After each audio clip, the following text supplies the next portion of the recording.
로마서 1장 18절에서 20절까지 말씀입니다. 로마서 1장 18절에서 20절까지 말씀. 제 성경으로는 시편 240쪽에 있습니다. 로마서 1장 18절에서 20절까지 말씀입니다.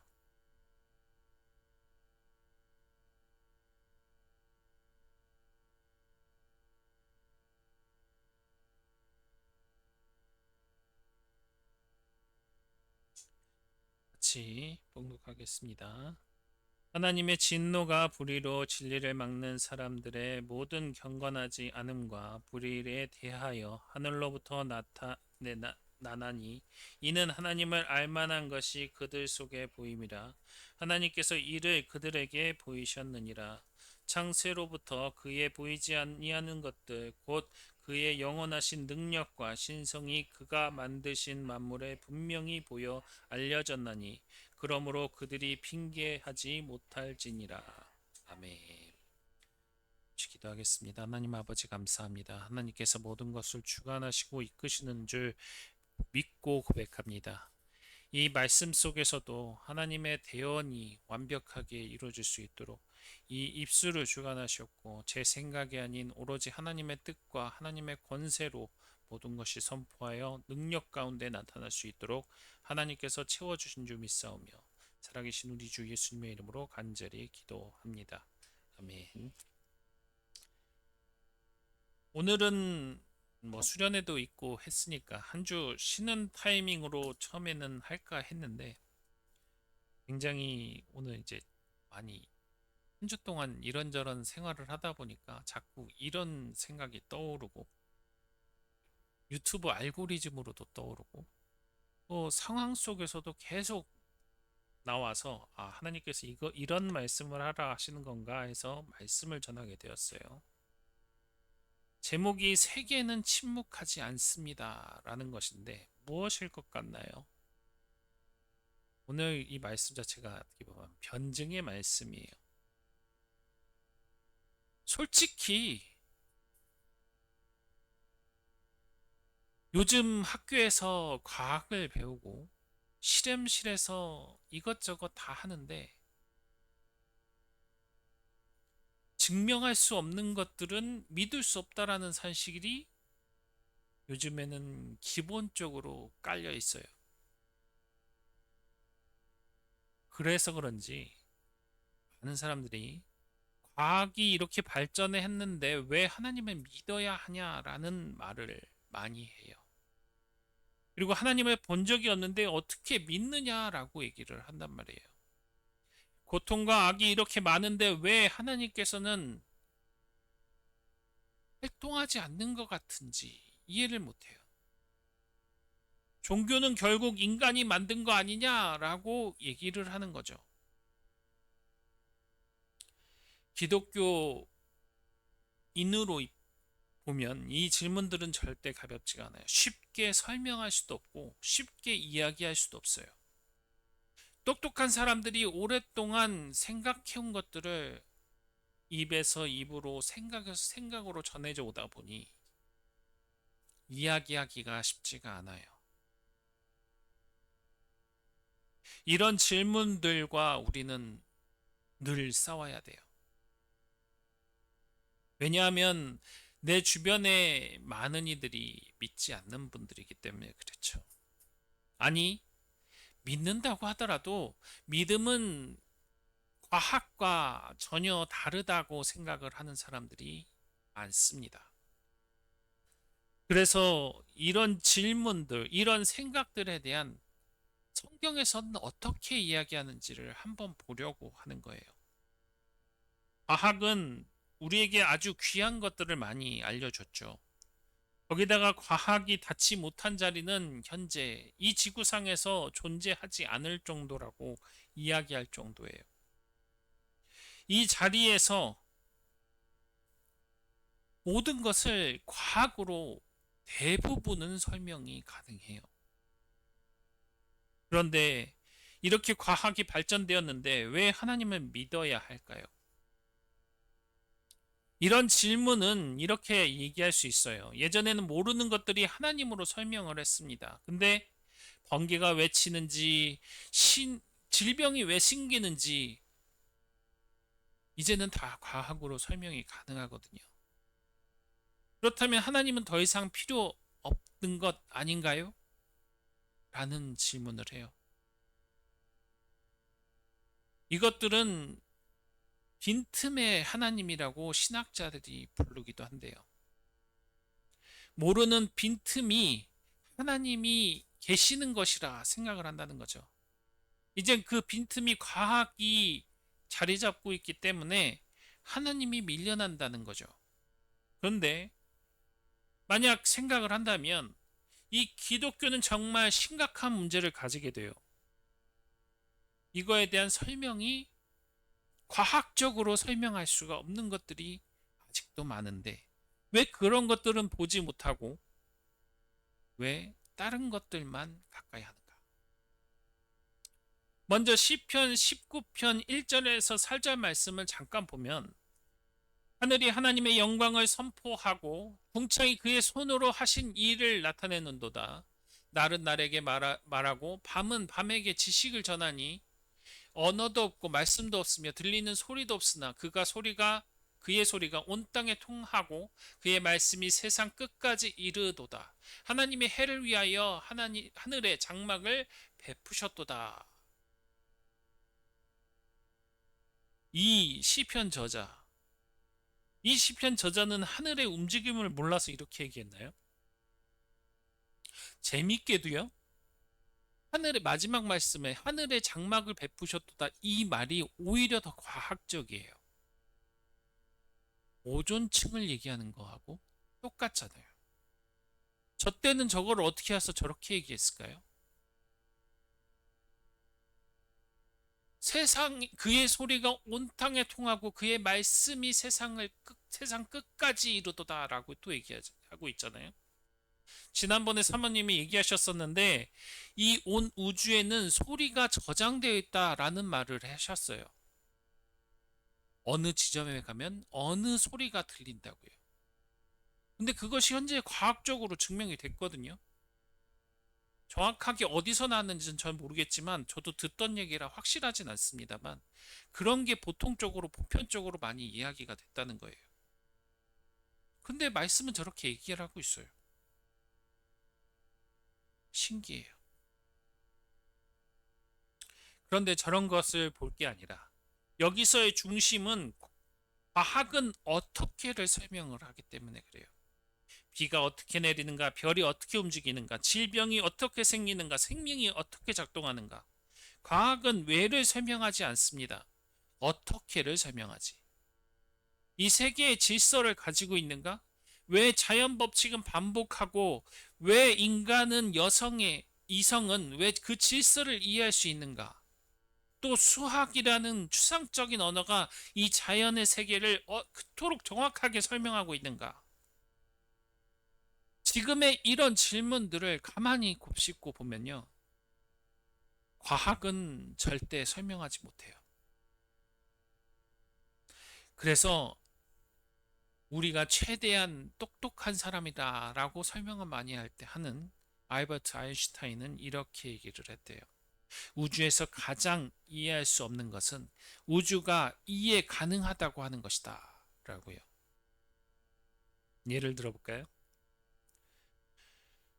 바로 얼마 전까지 우리는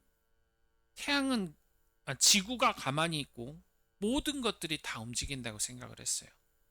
그리고 바뀐 게 태양이 도리어 가만히 있고 지구가 그 태양을 따라 움직인다고 생각을 했죠. 그런데 지금은 어떻게 설명하는지 아세요? 은하를 중심으로 움직여요. 은하를 중심으로 태양이 움직이는 거예요. 또 그 태양을 중심으로 이 태양계가 움직인다는 거예요. 태양이 막 움직이면 따라서 어, 수성, 수금, 토 뭐 이렇게 나가죠. 갑자기 기억이 안 나는데 그런 것들이 다 그 태양을 따라 움직인대요. 그래서 얘기하는 것이 귀신은 대단하다 이렇게 얘기를 한다는 거예요. 너무 빨리 움직이고 있거든요. 지구도 태양도. 이 세상 모든 것들이 그렇게 빨리 움직이는데 귀신은 그것을 쫓아 계속 이동하고 있으니까. 웃기죠? 아니, 안 웃기실라나? 에? 이해를 못 하시나? 그러니까 과학자들이 얘기하는 게 약간 그런 농담조인데 어떻게 그 지구의 중력을 따라서 귀신들이 움직이냐 하는 것을 그렇게 표현을 한다는 거예요.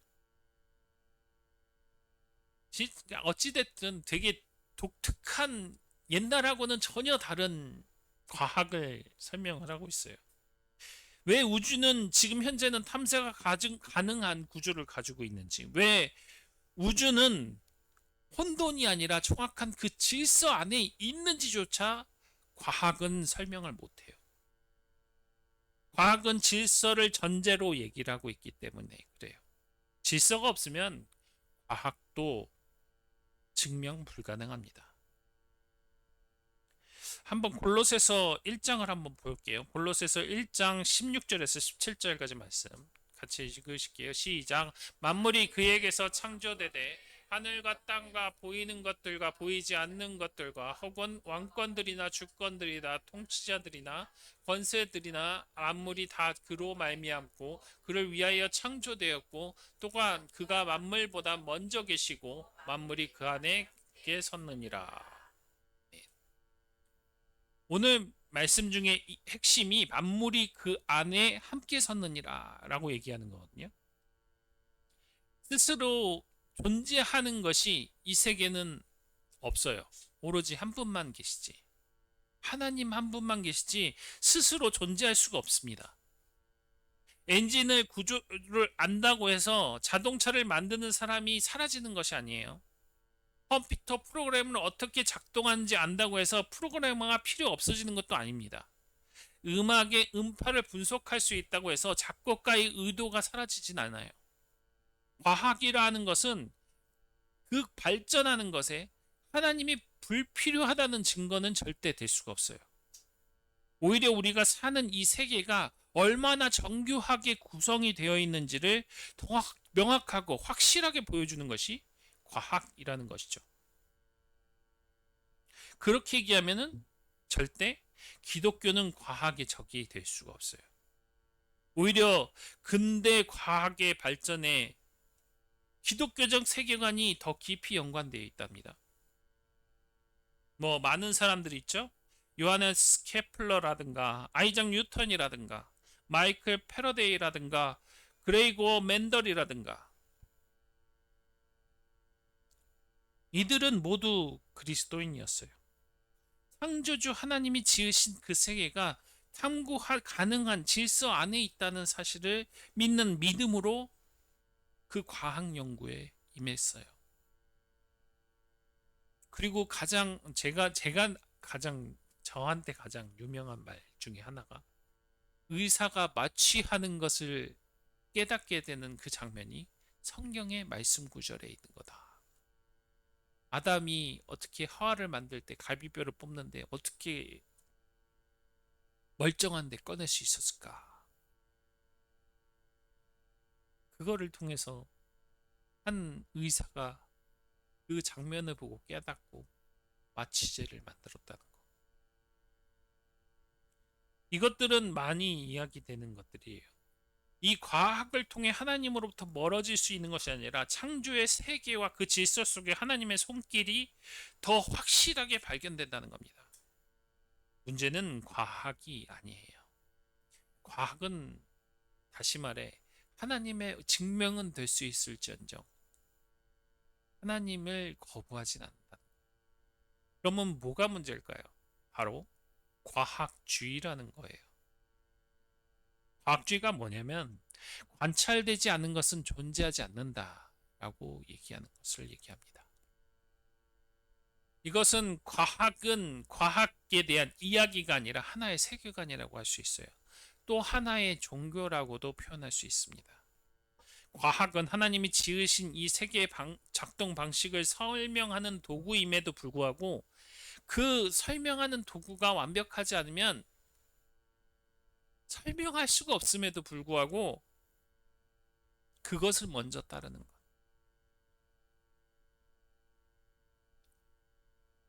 근데 점점 제가 가끔가다 설교할 때마다 얘기하죠. 과학을 이야기할 때마다 하나님의 창조의 섭리가 더 완벽하게 보인다는 소리를 많이 했을 거예요. 예제로 표현했던 거리 진화론을 많이 얘기했었죠. 그만큼 과학이 정교해지면 정교해질수록 더 명확하게 드러나는 것이 하나님의 창조 섭리라는 것이 많이 드러납니다. 지난번에도 전도사님이 얘기해 주셨던 그 별에 대한 그 세계들, 그 모든 것들도 과학이 발전하면 발전할수록 보인다는 것이죠. 그러면 이런 또 질문을 하게 돼요. 하나님을 본 적이 없는데 어떻게 믿습니까? 라고요. 그래서 일부 사람들은 하나님을 먼저 보여주세요. 그럼 믿겠습니다. 눈으로 볼 수도 없고 만질 수도 없는데 실험을 해서 검증할 수조차 없는데 어떻게 그 존재를 확인할 수 있습니까? 어떻게 보면 이게 굉장히 자연스러운 것처럼 들려요. 현대인은 보이는 것을 신뢰하도록 훈련을 받았기 때문에 그런데 여기서 한 가지 물어봅시다. 우리가 정말 보이는 것을 믿습니까? 아니요. 대표적으로만 얘기해도 사랑 본 적이 없어요. 그런데 사랑을 한다고 많이 얘기를 하죠. 아이가 아플 때 밤새 곁에서 그 지킴을 나타내는 부모의 마음. 그리고 자기 생명을 내어주는 희생을 나타내는 마음.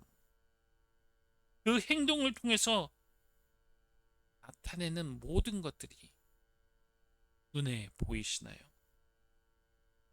절대 보이지 않죠. 그것은 마음이기 때문에 그래요. 그러나 그 마음 하나가 이상하게 전파가 되고 퍼져나가고 많은 사람들이 알게 돼요. 신기하지 않나요? 또 억울한 일을 당했다 보면 이건 잘못됐다 얘기를 하는데 약자가 질밟히는 걸 보면 분노하기도 하는데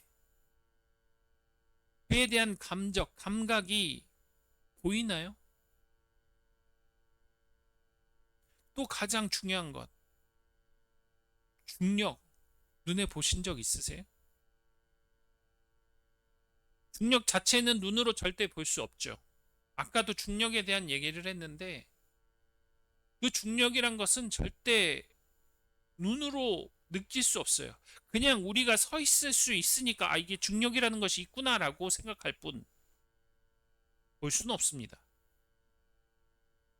그렇다면 진짜 보이지 않는다고 해서 없다고 얘기할 수 있는 것들이 얼마나 있을까요? 그 과학의 원소들 쫙 있잖아요.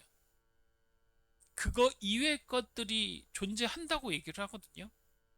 근데 왜 그런 것들은 믿나요? 그러면서 우주에 뭐라 그러죠? 떨어져 가지고 하는 예?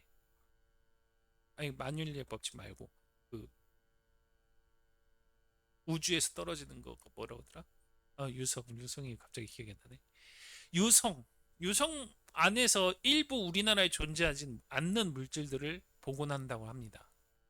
그러니까 이런 것들이 지구에는 없는데 왜 우주에서 날라왔으니까 있다라고 얘기를 하면서도 그 어떤 것이 또 있는지도 자세히 알지도 못하면서 있다고 믿는다는 거예요.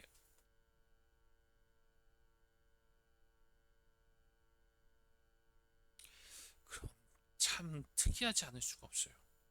하나님은 피조물처럼 눈앞에 대놓고 있으심에도 불구하고 그것을 정작 보지 못한다는 것. 하나님의 그 별 중에 하나라도 만환경으로 찾을 수 있다면 그 하나님을 믿을 수 있나? 제가 봤을 때는 그렇지 않다고 봐요.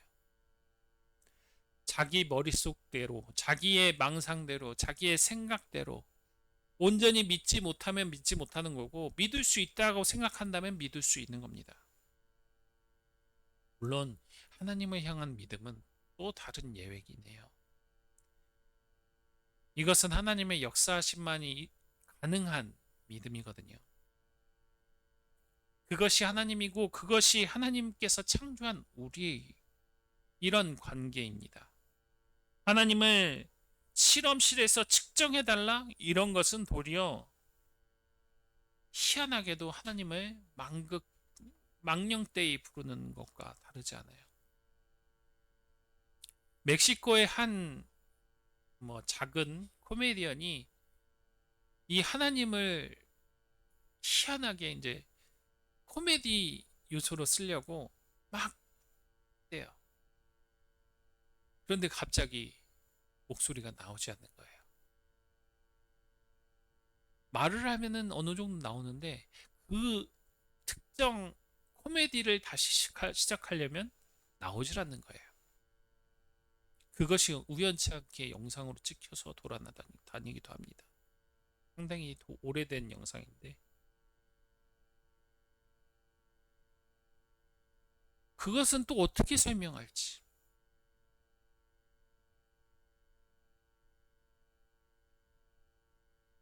그렇다면 하나님은 어떻게 알 수 있나요?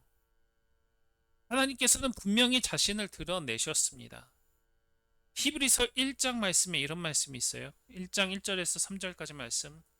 옛적의 선지자들을 통하여 여러 부분과 여러 모양으로 우리 조상에게 말씀하신 하나님이 이 모든 날 마지막에 이 아들을 통하여 우리에게 말씀하셨으니 이 아들을 만유의 상속자로 세우시고 또 그로 말미암아 모든 세계를 지으셨느니라. 이는 하나님의 영광의 광채시요 그 본체의 형상이시라. 그의 능력의 말씀으로 만물을 붙드시며 죄를 정결하게 하시는 일을 하시고 높은 곳에 계신 지극히 크신 이의 우편에 앉으셨느니라. 분명히 얘기를 하고 있어요. 여러 부분과 여러 모양으로 분명히 하나님께서 계시다는 사실을 밝히고 있다는 겁니다. 오늘 본문에서도 분명히 얘기를 하고 있죠. 그에 대한 것을. 창세로부터 그가 보이지 아니하는 것들은 곧 그의 영원하신 능력과 신성이 그가 만드신 만물에 분명히 보여 알려졌나니 그러므로 그들이 핑계하지 못하게 할지니라 라고요. 골로새서 1장 15절엔 또 이렇게 얘기를 해요. 그는 보이지 아니하는 하나님의 형상이여 모든 피조물보다 먼저 나선 이시니라고요. 보이지 아니하는 하나님의 형상. 예수 그리스도는 보이지 않는 하나님을 볼 수 있게 하는 분이라는 겁니다. 하나님을 알고 싶다면 예수 그리스도를 보아야 한다는 것을 얘기를 해요. 예수님은 직접 말씀하셨습니다. 나를 본 자는 하나님을 보았거늘 어찌하여 아버지를 보이라 하느냐라고요. 여기서 한 가지 더 생각을 해야 돼요. 하나님을 아는 것은 물건을 분석하는 방식과 같지 않아요. 절대 같을 수가 없어요. 우리의 삶에 다양한 방식으로 알게 되게 되어 있어요. 우리나라 이 땅에 옛날에는 그랬잖아요. 우리나라 이 땅에 처음으로 기독교가 들어온 게 언제였느냐라고 물어본다고요. 그러면 우리나라 대부분 1800년대 말이나 천주교가 들어오기 시작한 그때라든가 아니면은 이 19세기 초반이나 그런 식으로 얘기를 한단 말이에요. 근데 되게 신기한 게 옛날에 가야 문명 아시죠? 가야 문명에서 십자가 모양의 목각이나 여러 가지가 출토가 됐어요. 이미 그때도 이 땅에 들어왔었다는 것이죠. 그런데 신라가 이기고 함으로써 점차 불교가 강세해지고 사라지고 항상 이 세상 그 어느 곳이든지 하나님이 계시다는 사실은 늘 증명하고 있다는 겁니다. 이 세상은. 그래서 오늘 제목 자체가 세계는 침묵하지 않습니다. 하나님은 피조물처럼 측정하는 것이 아니라고 말씀드렸죠. 그러나 하나님은 자신의 존재함을 이 세상을 통하여 늘 증명하고 계시는데 사람이 그것을 거부하고 믿지 않는다는 겁니다. 하나님을 아는 것은 물건에 분석하는 것과 전혀 다르게 인격적으로 분명히 계시다. 성령 충만함으로 분명히 계시다. 상황적으로, 과학적으로 분명히 계시다. 라고 증명하고 있음에도 사람들이 그걸 믿지 않는다는 거예요. 그러면 또 이렇게 얘기를 해요. 고통과 악이 이렇게 많은데 하나님은 계시다 얘기할 수 있는 거냐? 어떻게 보면 이 질문이 가장 다루기 까다로워요. 어떻게 보면 가장 조심스러워야 될 부분이 있죠. 물론 여기 계신 분들은 그런 고통을 통해서 믿으신 분도 분명히 계실 거고 더 큰 은혜를 받으신 분도 계셔요. 그렇지만 이거를 믿지 않는 사람들에게 얘기한다는 것은 상당히 조심스럽습니다. 그들 앞에서 하나님께서 다 뜻이 있으셔서 그래 라고 얘기를 한다면 그들은 오히려 하나님을 믿지 못할 수도 있어요. 우리들이야 당연히 믿음이 부족해서 그렇구나. 믿음이 안 돼서 그렇구나. 그런 생각을 하겠지만 그들에게는 그것이 도리어 상처가 되기도 하니까요. 물론 신학적으로는 정확히 틀리진 않아요. 보통의 자리에 있음을 통해서 하나님을 보게 되고 그 하나님을 통해서 가까이 갈 수 있다라는 것을 얘기를 하니까요. 그걸 잘 보여주는 것이 욥과 그 친구들의 이야기죠. 욥의 고통과는 다른 뭐 부족한 것, 죄 때문이다. 뭐 여러 가지 얘기하는 그 친구들 물론 그 친구들의 말은 분명하게 틀렸습니다. 욥에게 적용할 수 있는 얘기는 아니에요. 그렇지만 세상 사람들에겐 적용할 수 있어요. 그런데 그게 문제가 아니라 하나님을 부정한다고 해서 이 고통의 문제가 해결되는 건가? 그건 아니거든요. 하나님이 없다면 도리어 그 고통은 더 차가운 문제가 돼요. 우주의 무관심 속에서 일어난 일들이기 때문에 그렇죠. 악은 인간의 사회나 충돌에 생존의 경쟁에서 나타나는 결과일 뿐이라고 얘기를 합니다. 정의는 사회적인 합의에 불과하고요. 죽음은 그것으로 모든 것이 끝이 나요. 그러나 우리 인간들은 그렇게 살지 못해요. 우리에게 악을 보면 그건 잘못됐다 명확하게 얘기할 수 있지만 그 억울한 죽음을 보면 이래서는 안 된다고 얘기할 수 있지만 아이의 고통 앞에 마음이 무너지는 그 마음이 분명하게 있지만 그것은 도덕적인 기준에 불과해요. 그래서 우리는 강한 자가 살아남는다라고 말할 수는 없습니다. 악은 악이다라고 말하고 정의가 필요하다라고 얘기하고 눈물은 닦아야 한다라고 얘기하는 이유죠. 그렇다면 그 기준은 어디에서 올까요? 하나님 없이 악은 악이다라는 말에 근거를 가질 수 있을까요?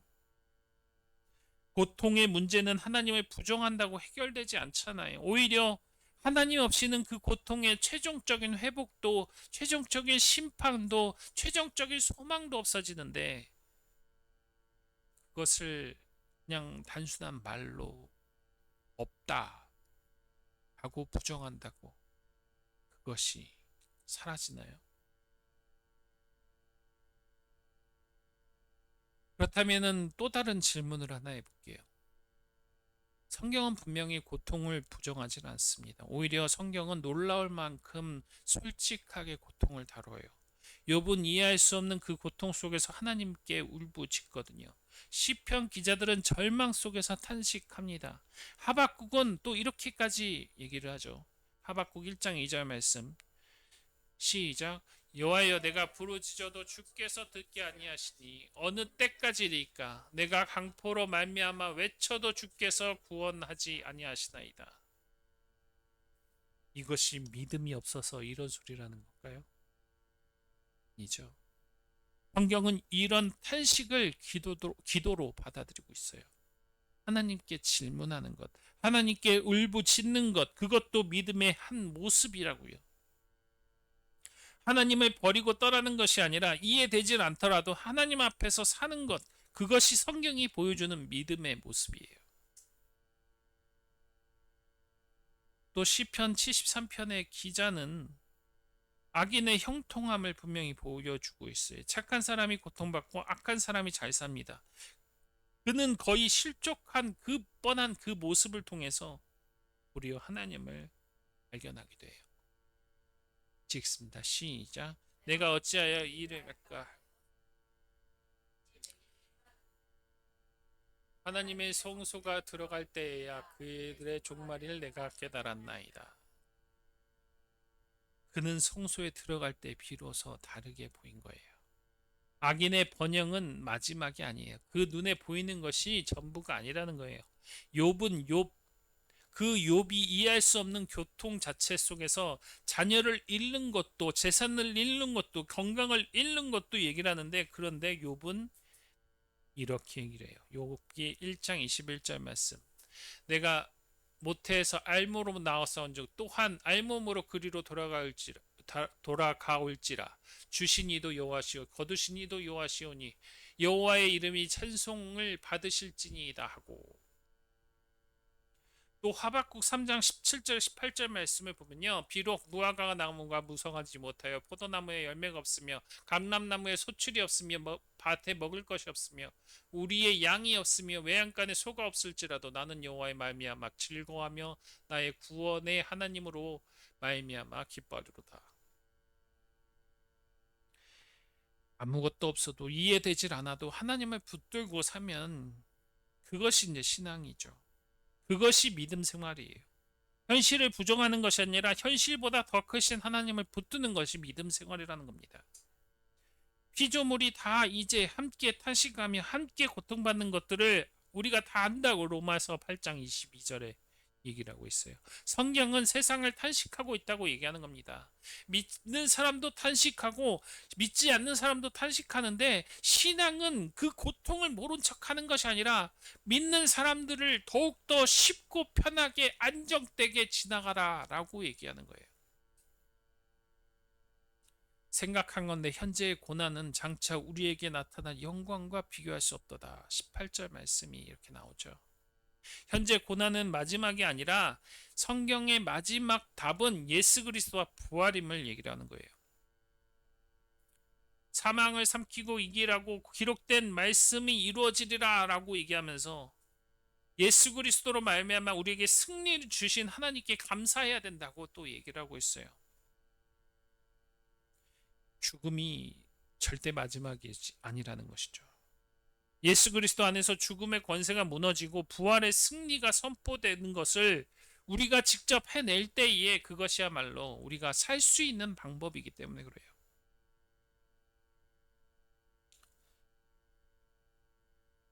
그러면 이렇게 설명할 수 있습니다. 우리에게 히브리서 4장 15절 말씀, 우리에게 있는 대제사장은 우리의 연약함을 동정하시지 못하실 리가 아니요 모든 일에 우리와 똑같이 시험을 받으시니로되 죄는 없으시니라.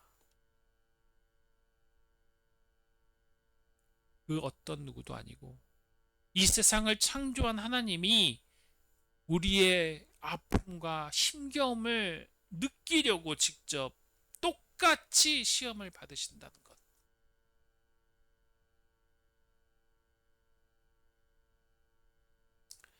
그렇기 때문에 예수 그리스도의 부활 안에서 우리의 고통과 힘겨움이 다 깨끗하게 쉽게 이길 수 있는 것으로 바뀌는 것이죠. 그럼 또 이런 얘기가 나와요. 종교는 인간이 만든 위로가 아닌지요. 그런데 그런 것들 있을 수 있어요. 일부 종교들은 그렇게 진행되고 있거든요. 불교라든가 힌두교라든가 또 저기도 그렇게 지금 현재 천주교도 약간 그런 식으로 가려고 하는 모습이 나타나요. 근데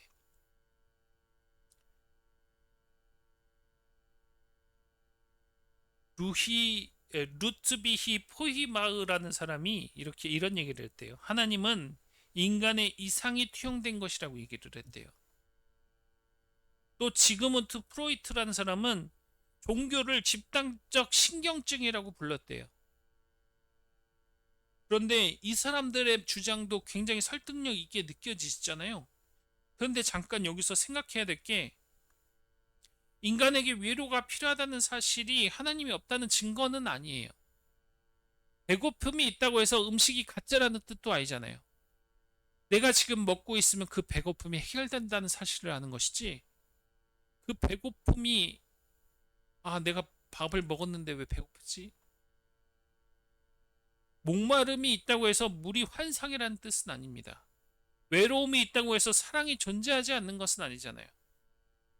그렇기 때문에 C.S. 루이스는 이렇게 얘기를 해요. 만약 내 안에 이 세상에 어떤 것도 채울 수 없는 욕망이 있다면 그 논리적인 설명은 내가 다른 세계를 위해 만들어졌다는 것뿐이다 라고 얘기합니다. 인간은 이상하게도 단순히 먹고 사는 것만으로 만족을 못해요. 성공해도 허전하고 즐거워도 허전해요.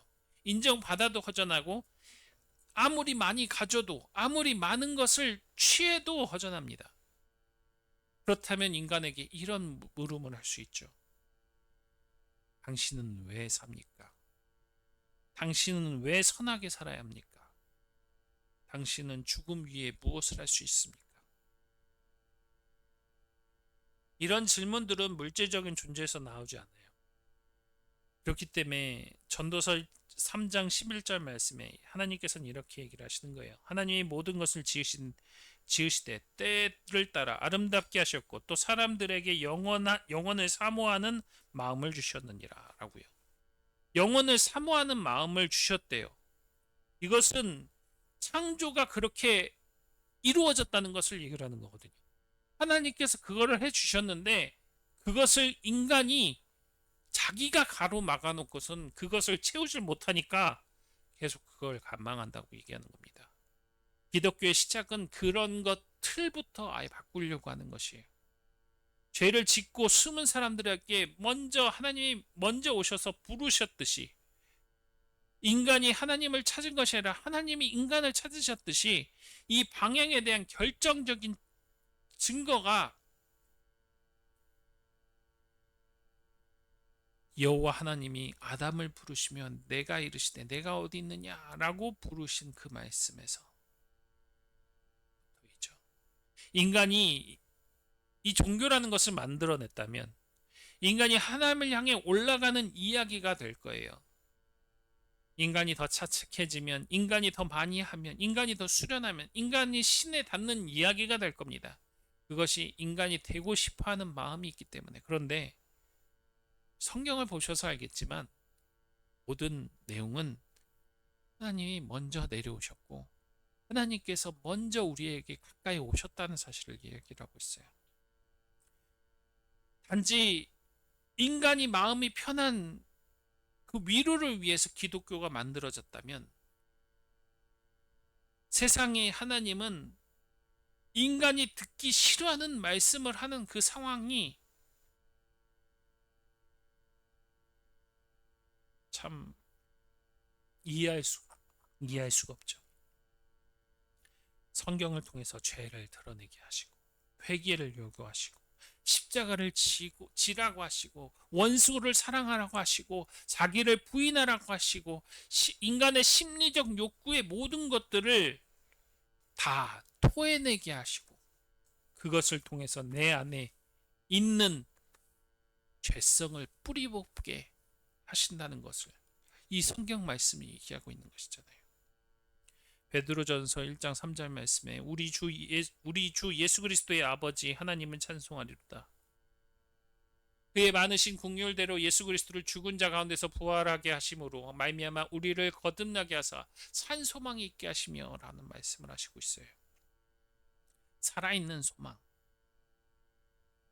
예수 그리스도의 부활은 역사적인 사건이에요. 이것은 인간을 만들어낸 신화가 될 수 없어요. 신기하게도요, 다른 종교에도 이런 부활을 얘기를 한다고 그래요. 그래서 종교가, 이 기독교가 그것을 따라했다고 얘기를 합니다. 그런데 재밌게도요, 그 결론은 전혀 달라요. 부활을 얘기한다 할지언정 그 부활은 그가 신임을 나타낼 뿐이지, 그 부활을 통해서 우리가 살아난다는 얘기는 없어요.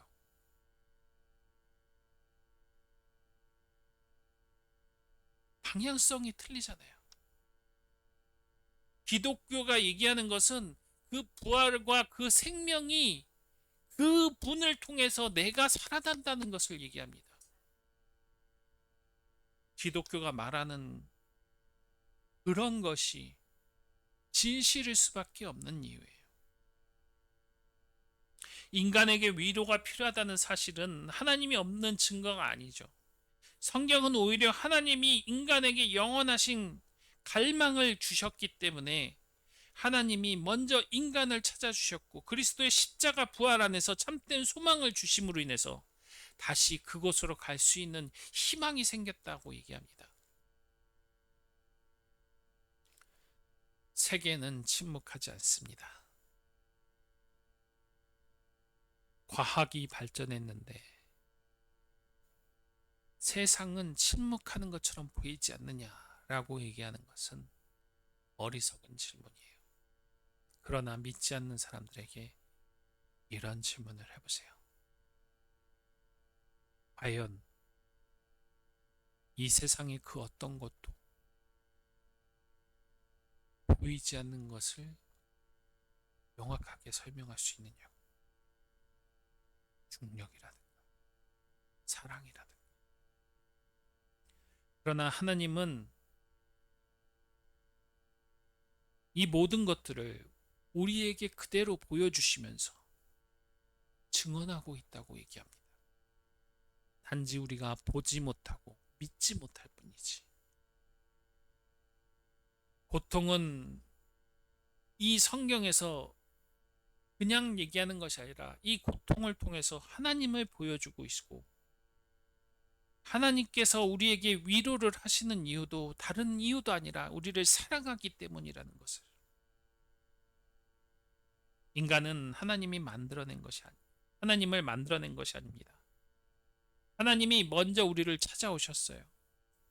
이 세상 그 어떤 것도 기독교만큼 명확하게 하나님에 대한 증거를 할 수 있는 종교는 없습니다. 로마서 1장 20절 말씀. 창세로부터 그의 보이지 않는 것들 곧 그의 영원하신 능력과 신성이 그가 만드신 만물에 분명히 보여 알려졌나니 그러므로 그들이 핑계하지 못할지니라. 세계는 침묵하지 않습니다. 세계는 계속 하나님을 증명하실 겁니다. 세계에는 하나님을 보이기를 원망하셔요. 그 보이는 것을 빨리 캐치하고 하나님을 찾으신 여러분들은 복되십니다. 그 증명을 확고하게 찾아서 많은 이들에게 전하시는 저와 여러분이 되어 그 어떤 것도 하나님의 그 참된 영광 가운데 거하시는 저희 주약교회 성도님들이 되시기를 예수 그리스도의 이름으로 축원합니다. 선포하겠습니다. 과학은 세계가 어떻게 움직이는지를 설명합니다. 그러나 그 질서가 있는 세계가 왜 존재하는지를 묻지 못합니다.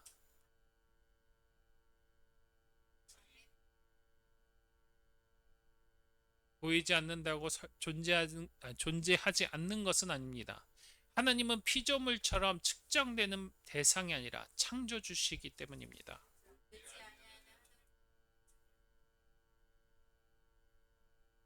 과학은 고통의 원인을 설명할 수 있지만 고통의 의미와 죽음을 이기는 소망까지는 줄 수 없습니다.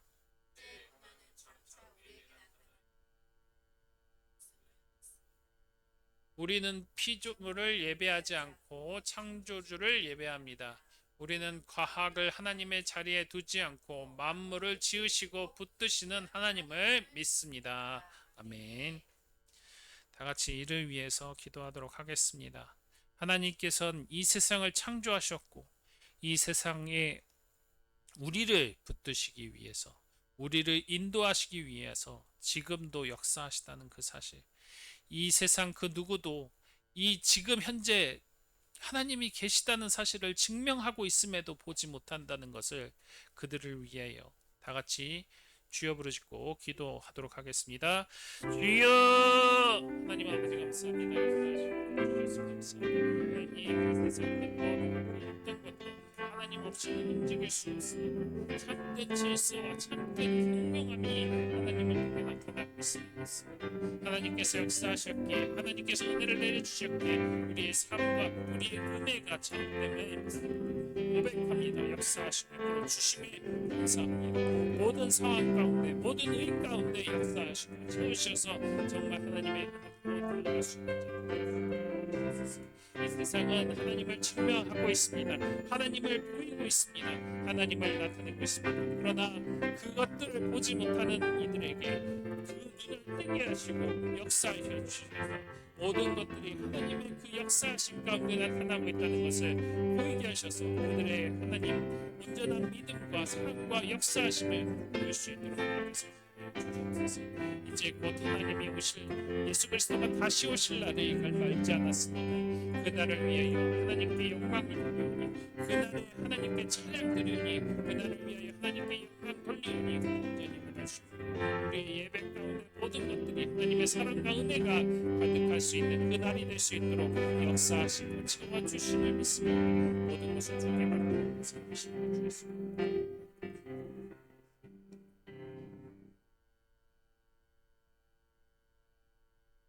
찬송가 393장 찬양하겠습니다.